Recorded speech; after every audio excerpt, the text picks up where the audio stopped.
নদীর বুক চিরে জেগে ওঠা এক টুকরো জীবন, গাবসারা চর। টাঙ্গাইল জেলার এক প্রান্তে যমুনা নদীর বুক জুড়ে গড়ে ওঠা এই চর যেন প্রকৃতি আর মানুষের এক নীরব সহাবস্থানের নাম। কোথায় যান এটা নিয়ে? ঘাটে কি এটা ওই পারে পার হবে?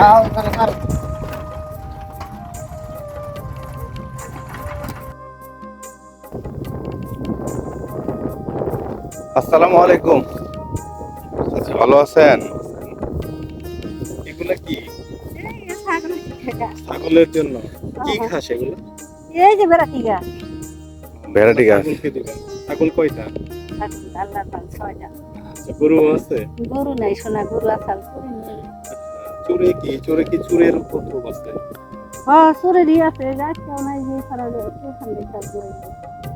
এখানেও গোয়ালে মানে এখন ওই গরু চোরটা বেশি। হ্যাঁ হ্যাঁ হ্যাঁ। আচ্ছা, আপনার গরু কি এবছরই চোরে নিছে? না, তবে 3-4 বছর। তারপরে আর কিনেন? না, তারপরে আর সোনা আর কিনি। আপনার বাড়িটা কোন পাশে? এই যে পাশে। তাতে চাচি কেমন আছেন চোরে? এই তো চোরের বসতি আমরা, সোনা এখন আল্লাহ যে আল্লাহ একে বালাই। আল্লাহ যেভাবে রাখছে। হ্যাঁ হ্যাঁ। ছেলে মেয়ে কয়জন আছে? 3 ছেলে 1 মেয়ে। সবাইকে ছেলেরা এখানে থাকে? হ্যাঁ, এই দুইটা এড়াই থাকে আর একটা ওই গিরি গেছে। আরেকটা ওই পাশে। হ্যাঁ, আর একটা ওই পাশে থাকে। ঠিক আছে। ছাগল কি 6টা নিজে নাকি বর্গান ইনোয়া? না, সোনা নিজেই আছে। নিজে। এটা কি লাগাইছে? সকাল থেকে নিত্য প্রয়োজনীয় কাজে ব্যস্ত হন চরের মানুষজন। কাকা, এগুলো কি নিয়ে যাইতেছেন? সার। মানে আপনার ক্ষেত কোথায়, কোন পাশে? এই যাই না শস্যমাতুল। সরষা খেতে এটা কি সার দিবেন? কি সার এটা? এটা না ই সার যমুনা নাকি? যমুনা সার না? যমুনা তো নাই। ঠিক আছে, একাই দিবেন? এগারোটা সারি কতটুকু সরিষা বলছেন? 1.5 বিঘা। 1.5 বিঘা।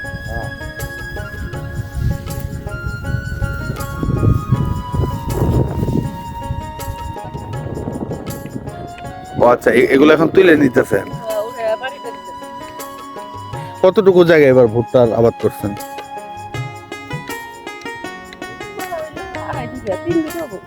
ভুট্টা মনে হয় সবচেয়ে ভালো হয় এই চরে নাকি?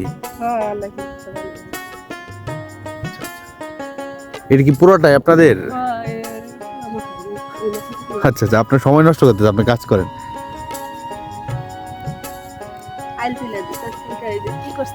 পানি দেওয়ার জন্য ছুটে দেওয়া হয়েছিল, তাই না? আবার আর পানি দেওয়ার সময় এই তো মনে হয় যমুনা সার দিয়েছেন। সার দিছি, যেটা আহে হেটা আছে না, আর তো না এইটা পাইছে, এইটাই আছে। সকাল হতে শুরু করে সন্ধ্যা পর্যন্ত লাগাতার কাজ করে যায় এই জনপদের সাধারণ আসসালামু আলাইকুম। ভাইজান, এটা কি গাড়ি আপনার যেটা দিয়ে আনতেছেন? ঠেলা গাড়ি না? এগুলো কি আটি ইয়া থেকে আনলেন, ক্ষেত থেকে?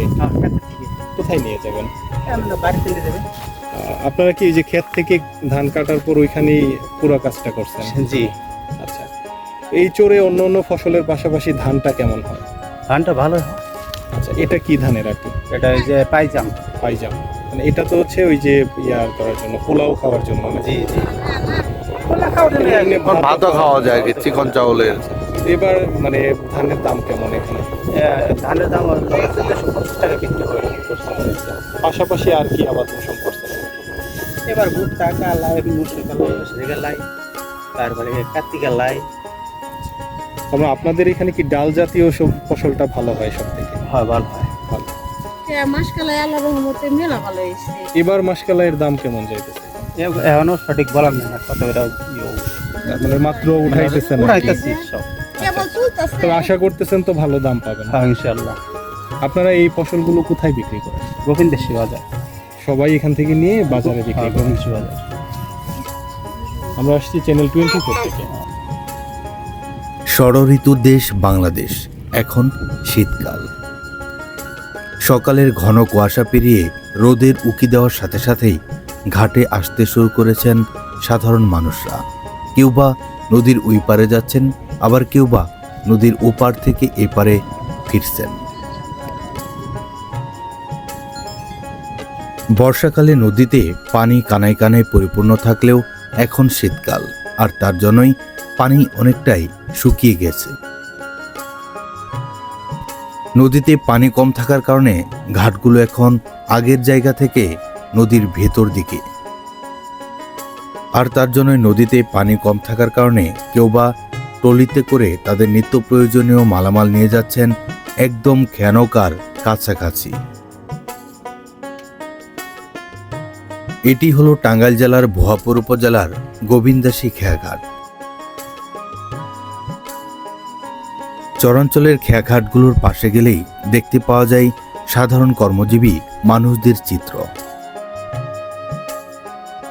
কেউ বা নিজের কাজ শেষ করে ফিরছেন বাড়ির দিকে, আবার কেউ বা ছুটে চলছেন তাদের নিত্য প্রয়োজনীয় কাজের জন্য শহরের দিকে।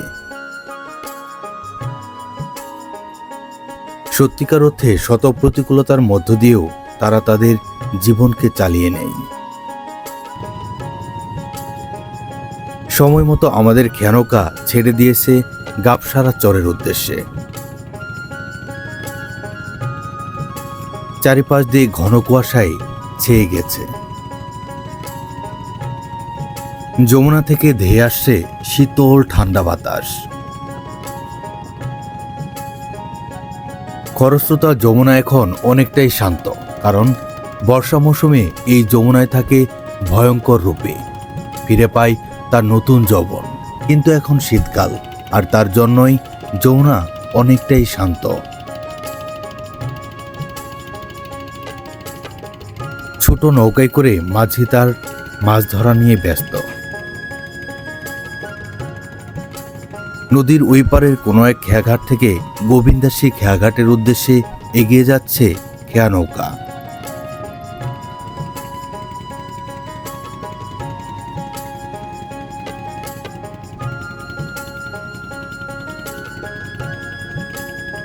প্রায় দীর্ঘ 1 ঘন্টা যাত্রা শেষে আমরা পৌঁছে গেলাম গাবসারা চরের খেয়াঘাটে। সকাল হতে শুরু করে সন্ধ্যা পর্যন্ত লুকে লুকায়রণ্য থাকে খেয়াঘাটগুলো।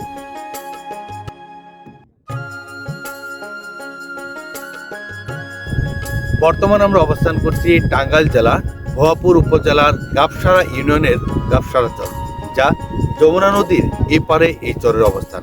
আজকে আপনাদের মাঝে তুলে ধরার চেষ্টা করব এই জনপদের মানুষদের জীবনচিত্র এবং প্রাকৃতিক নৈসর্গিক দৃশ্য। নদী এখানে কখনো আশীর্বাদ, আবার কখনো বা অভিশাপ। সময় মতো খেয়া নৌকা ধরার জন্য দৌড়ে এগিয়ে যাচ্ছেন ঘাটের দিকে এই জনপদের মানুষরা।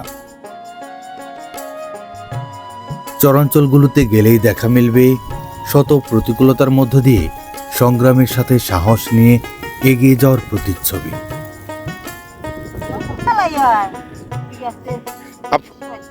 তাই আপনাদের এই চরে সবচেয়ে কোন ফসলটা ভালো হয়?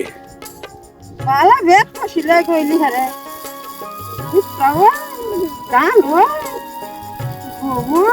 চর না থাকি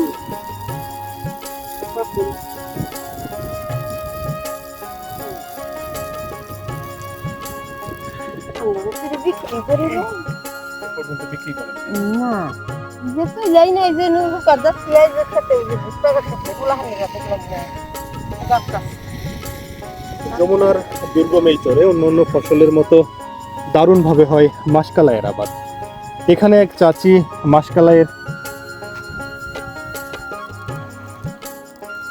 চাচি মাসকালাইগুলোকে বের করছে বিভিন্ন খড়ির ভিতর থেকে, এবং দানাগুলো যদি একটু দেখাই, খুব সুন্দর স্পষ্ট দানা, একদম খাঁটি জিনিস বলতে যেটিকে বোঝায় এই মাসকালাইটি যমুনার এই দুর্গম চরে। এটা নামানোর পরে কি ওইখান থেকে আবার টিপ পাবেন? আবার ওন দিকে টিপ নিয়ে আবার শুষো দেব, আবার শুষো আছে সারি। আচ্ছা আচ্ছা, তার মানে আবার সার উঠায় আবার আরেক জায়গায় যাবেন। তাতে সব মিলায় তো ভালো আছে, ভালো হয়েছে মোটামুটি, আল্লাহ যেরকম রাখে। ঠিক আছে ভাই, জানতাম। আবার অন্য আবার দিয়ে করবো, তাও সার দিয়ে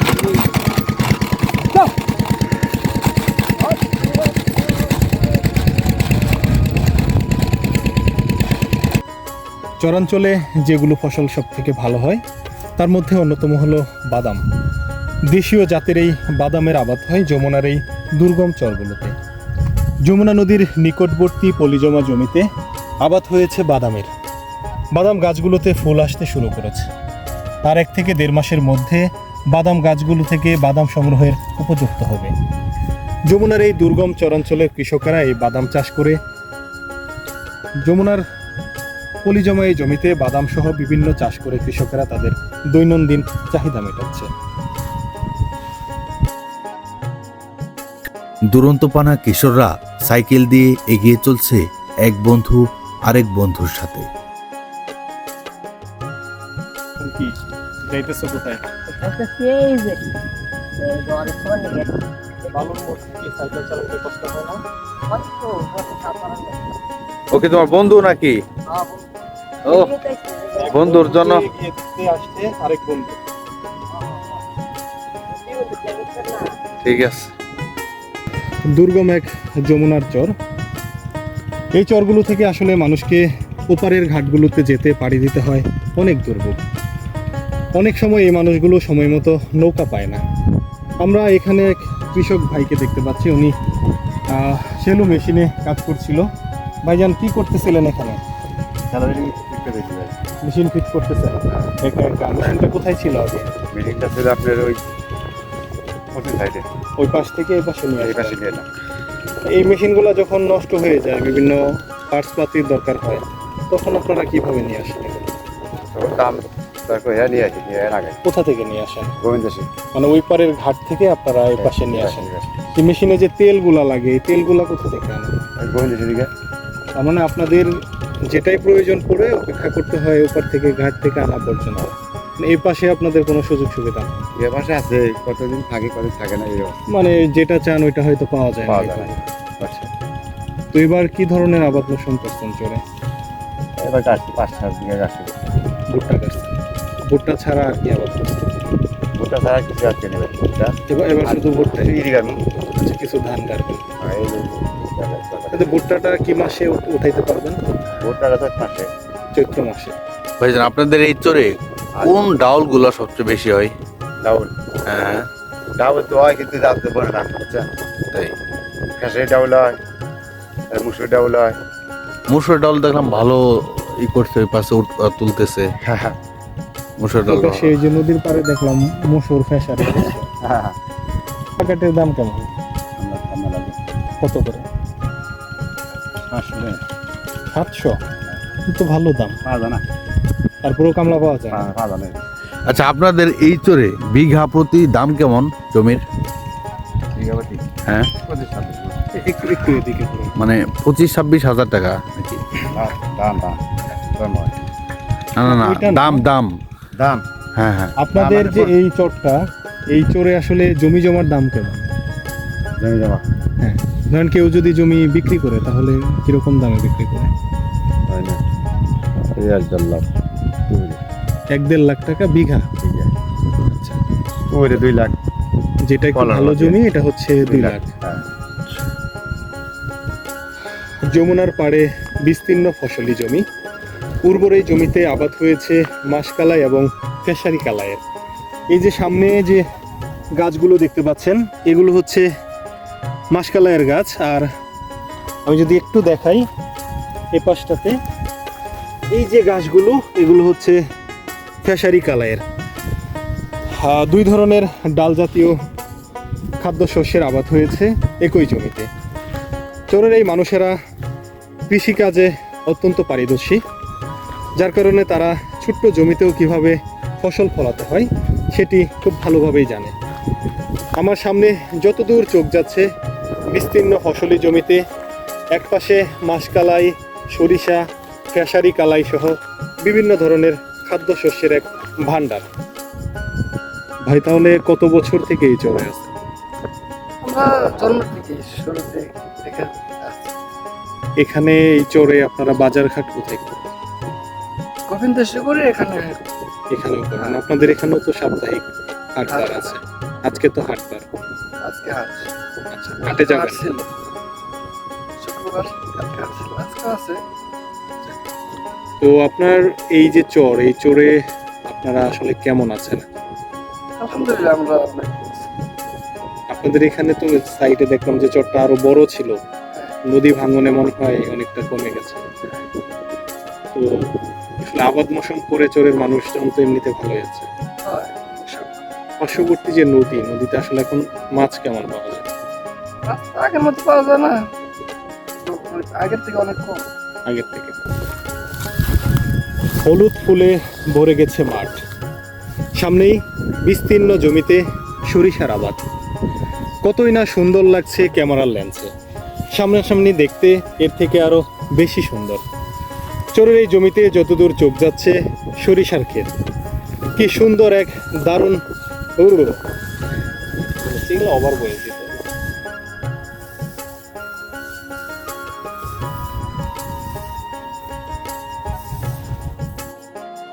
যমুনা নদী শুধু একটি নদী নয়, এটি একটি জীবন্ত সত্তা।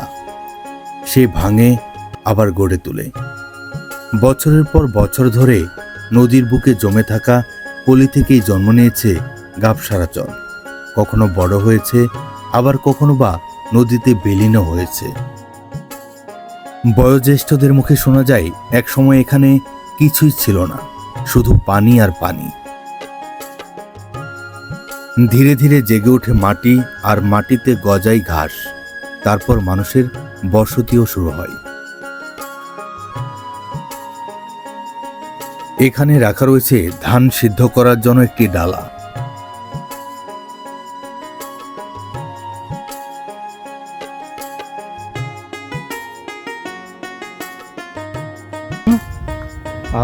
এটি হচ্ছে সেই ঘরের ভেতরের দৃশ্য। চারপাশে সোলার বেড়া, উপরের যে চালের ব্যবস্থাটি সেটিও করা হয়েছে একটি পর্দা দিয়ে বা মোটা কাগজ দিয়ে। এখানে টিনের কোনো ছিটে ফোটাও নেই। তার সামনেই রয়েছে বিছানা। বিছানা বলতে নিচে খড় বিছানো, তার উপর একটি মাত্র কাগজ, তার উপরেই রয়েছে এই পরিবারটি। কতটুকু দুর্গম আর দুর্বিষহ কষ্টে জীবনযাপন করলে একটা পরিবারের ঘর এমন হতে পারে, তা আসলে আমরা ভেবে পাই না। দুর্গম এই চরগুলোতে কাজ করতে করতে আমাদের এমন কিছু অভিজ্ঞতার মুখোমুখি হতে হয়েছে, যেগুলো সত্যি আমাদেরকে অনেক কাঁদিয়েছে। এরকমই দৃশ্য আমরা এই চরেও এসে লক্ষ্য করলাম। এক পাশে থাকার জায়গা, অন্য পাশে রয়েছে রান্না করার চুলা। চরের এক সিমসাম গুছানো পরিবার, তবে এই মানুষগুলো রয়েছে নানাবিধ দুর্ভোগ। এই মানুষগুলোকে ওপারে যেতে হয় নৌকায় করে, বা এপার থেকে অন্য বাড়িতে যেতে হলেও পাড়ি দিতে হয় বেশ অনেকটা পথ। এভাবেই বসবাস করছে চরের এই পরিবারটি। ভাইজান আসসালামু আলাইকুম। ঘরটি দেখলাম, আমরা এই ঘরের মালিকের সাথে কথা বলবো। ভাইজান কেমন আছেন? ভালো আছি। ভালো আছেন তো? জি আলহামদুলিল্লাহ। ভাইজানের নামটা? সাইদ ভাই, আবু সাইদ ভাই। তাহলে আপনারা যে এখানে আছেন, তো আপনাদের তো আরেকটা মূল বাড়ি আছে। বাড়ি আছে। এই বাড়িটা কোথায়? বাড়িটা ফজলাট খোলা। এখানে আপনারা কয় মাস থাকবেন?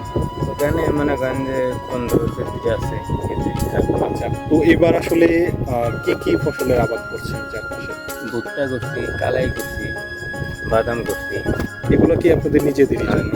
ধান করছি। আচ্ছা, তার মানে এই ফসলগুলো উঠাতে যে কতদিন সময় হ্যাঁ, লাগে সময়। আপনারা এখানে থাকবেন। কিন্তু এই যে এরকম একটা বিরান জায়গায়, চারপাশে বাড়ি ঘর নাই, তো এখানে একটা মানুষের বসবাস করতে তো নিশ্চয়ই কষ্ট হয়। কষ্ট তো আছে। তারপরেও এখানে আপনারা কি জন্য আসলে থাকেন? আগে আবার ফসল আছে, এই জন্য আবার থাকি। ফসল করতে হইলে এখানে থাকতেই হবে। এখান থেকে তো আপনাদের বাড়িটা বেশ অনেক দূরে। অনেক দূর।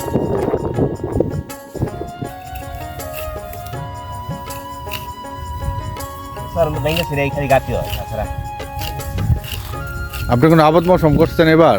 হ্যাঁ কোনো আবাদ মৌসুম করছেন? হ্যাঁ হ্যাঁ হ্যাঁ। কি আবাদ করছেন এবার? আজ ভুট্টা লাগাইছি। ভুট্টা মনে হয় ভালো হয় না? হ্যাঁ, ওই যে ভুট্টা লাইন ভুট্টা লাগাইছি। ওই এটা আপনার ক্ষেত? না, আর ওই 1.5% দিয়ে। আচ্ছা, ঘাস কাটতেছেন তো গরুর জন্য? হ্যাঁ হ্যাঁ। গরু বাছুর কয়টা? গরুর 3টা গরু। এই যে গরুর যে দুধগুলো হয়, এগুলা কি বিক্রি করেন? গরু দুধ না, দুধ বিক্রি করি না, নিজের খাই। আর হচ্ছে নাসরে খায় না। বাপুরে খায় না। হ্যাঁ। এখানে চোরে দুধের দাম কেমন বেচা কিনা হয় কত? আরে এখন তো যার সময় তো এখন একটু বেশি, কিরকম? 70-80 টাকা। 70 টাকা 80 টাকা। হ্যাঁ চোরের মধ্যেও 70 টাকা। হ্যাঁ। তো দাম তো বেশ ভালো তাহলে। হুম। আর এই যে ছবি ও যে আদাপুর না, ওমি নদী আছে, ওমি সরি যে বাড়ি রয়েছে, ও অল্প ধরে হয়েছে বাড়ি নিন্দে কাইমা আগে থেকে। আচ্ছা আচ্ছা, তার মানে এই যে মাঝখানে এদিকের যে বাড়ি ঘর ছিল এগুলো সব ভেঙে গেছে। হ্যাঁ ভাঙ্গা এদিকে গেছে আর ওইদিকে গেছে গা। আপনার বাড়ি থেকেও তো নদী খুব একটা দূরে না। হ্যাঁ, এই যে বাড়িটা দেখেন না, জি। নদীগুলো এই তিরিকে সরকা আর ফের বাইন দেখ গেছে গা, বাইন আবার এই নদী এখন ভাঙ্গা আবার এই তিরিছি। আচ্ছা, মানে নদী একবার হচ্ছে এই বসত বাড়ি পর্যন্ত চলে গেছে, আবার হ্যাঁ। চর পইরা আবার ওদিকে হ্যাঁ গেছে। আবার ওদিকে গেছে আর ওদিকে আবার কিছু ভাঙ্গা এই তিরিছি। আচ্ছা আচ্ছা, তো আপনার বাড়িটাও তো একদম নদীর কাছাকাছি। হ্যাঁ নদী ভাঙা এই যে শুরু নদী হলে তো আর এই যে আসলে বাড়ি ঘর, বেশিক্ষণ লাগবে না ভাঙে আসতে। হ্যাঁ হ্যাঁ হ্যাঁ আচ্ছা। জীবনে কি ভাঙা দিছেন 2-4টা? ভাঙ্গা মানে আমার বাড়ি ঘর মনে করছে 8-10 টানা দিছি। 8-10 ভাঙা দিছেন, হ্যাঁ। তারপরে এখানে এসে টিকছে। হ্যাঁ তাতে এমনি ছেলে মেয়ে নিয়ে আবাদ মৌসুম করে হ্যাঁ, চরে কেমন হ্যাঁ। আছেন? মনে করছে এই 2 লাখ মেয়া এরকম লেখাপড়া করে মাদ্রাসায় দিচ্ছি। আচ্ছা, আপনাদের এখানে তো স্কুলও আছে। হাই স্কুল আছে, স্কুল মেলা কোনো স্কুল আছে, স্কুল মাদ্রাসা সুসারন্দ কোনো কোনো মাদ্রাসা। আচ্ছা আচ্ছা। ফসলি জমি আর মেঠুপথ পাড়ি দিয়ে আমরা এখন মূল বাড়িঘরের খুব কাছাকাছি। দূর থেকে দেখে যেটি মনে হচ্ছে এই বাড়িঘরগুলো খুবই সাজানো গুছানো আর পরিপাটি, ঠিক যেন কোনো শিল্পীর হাতে আঁকা নিখুঁত চিত্রকল্প। আমরা সেই বাড়িঘরগুলোতে আপনাদের নিয়ে যাব, দেখানোর চেষ্টা করব এই দুর্গম চরের মানুষেরা কিভাবে বসবাস করছে এই বাড়িঘরগুলোতে। আরও দেখানোর চেষ্টা করব তারা কিভাবে মাঠের কাজগুলো করে থাকে। গাবসারা চরের প্রধান জীবিকা কৃষি। ধান, ভুট্টা, গম, পেঁয়াজ এই চরের মাটিতে ফলন হয় অনেক কিছুই। পলিমাটি উর্বর, কিন্তু অনিশ্চয়তাও প্রবল। একটি বন্যা মুহূর্তেই সব শেষ করে দিতে পারে। সার, বীজ, ঋণ সবই তখন নদীর পানিতে তলিয়ে যায়। তারপরও মানুষ হাল ছাড়ে না, কারণ নদীর সাথে যুদ্ধ করে তাদের বেঁচে থাকতে হয়।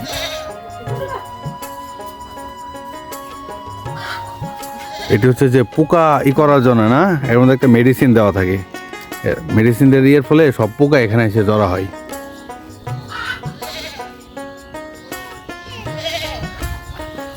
এটি হলো এই জনপদের একটি পরিবারের বাড়ির ভেতরের অবস্থান।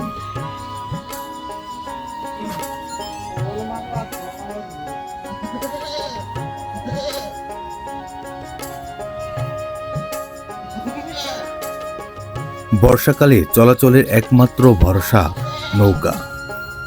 একটু অসতর্ক হলেই বিপদ থেকে জীবনের শঙ্কা। এটি হলো রান্নাঘর, আর রান্নাঘরে রাখা রয়েছে একপাশে লাকড়ি অর্থাৎ খড়ি, আর আরেক পাশে তাদের নিত্য প্রয়োজনীয় মানে যা লাগে এক কথাই সব কিছুই রাখা রয়েছে। গ্রামীণ মেঠুপথ ধরে আমরা এগিয়ে যাওয়ার চেষ্টা করছি এই জনপদের আরও একটি বাড়ির ভেতরে। এক পাশে আবাদ হয়েছে ভুট্টার, আর অন্য পাশে মানুষের বসত বাড়ি। বাড়ির পাশে এই মানুষেরা যতটুকু পতির জমি থাকে সেখানেই বিভিন্ন ধরনের ফসল উৎপাদন করে। আমি যে পথ ধরে হেঁটে যাচ্ছি এটি এই চরের একমাত্র গ্রামীণ মেঠো পথ। শুকনোকালে যাওয়ার ব্যবস্থা থাকলেও যখন বর্ষাকাল হয় তখন এই জায়গাগুলোতে পানিতে ডুবে থাকে। তখন এই মানুষগুলোর একমাত্র অবলম্বন নৌকা। গ্রামীণ এই মেঠো পথের দুপাশেই মানুষের বসত বাড়ি। গ্রামীণ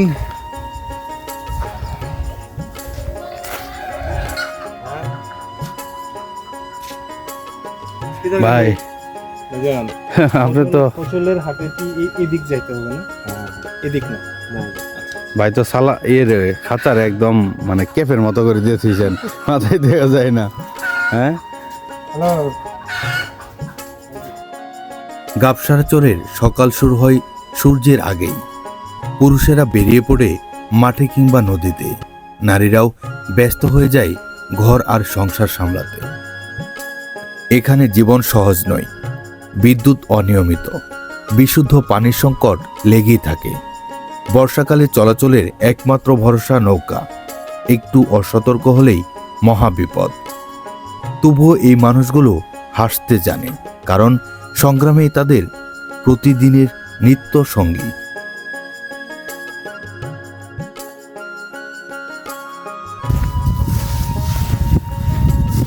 এটা কি ভাই মাসকালা এরিয়াগুলা না, খড়িগুলা? কালাই এবার কেমন হয়েছে আপনাদের ওদিকে?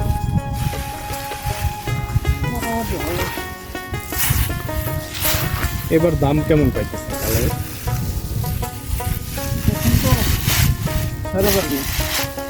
এখনো বিক্রি করেন নাই? তো কিরকম দামে চলতেছে? ধন্যবাদ সকলকে পাশে থাকার জন্য। আবার দেখা হবে নতুন কোনো প্রামাণ্য চিত্রে।